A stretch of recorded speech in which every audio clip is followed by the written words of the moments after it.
Kelompok milisi perlawanan Lebanon Hizbullah pada Sabtu 1 Juni 2024 mengumumkan jika mereka menembak jatuh drone Hermes 900 Israel di Lebanon Selatan.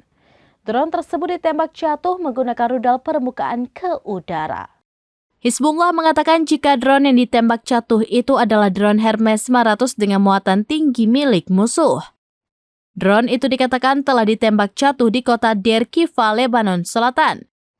Dari video yang beredar menunjukkan sebuah drone terbakar dan berputar jatuh ke bawah.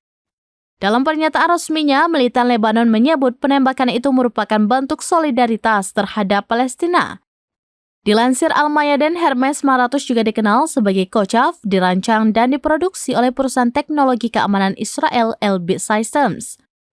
Drone ini terutama digunakan untuk misi intelijen, pengawasan, akuisisi target hingga pengentaian udara. Hermes 900 mulai beroperasi dengan Angkatan Udara Israel pada tahun 2012 dan digunakan selama perang pendudukan Israel di jalur Gaza pada tahun 2014.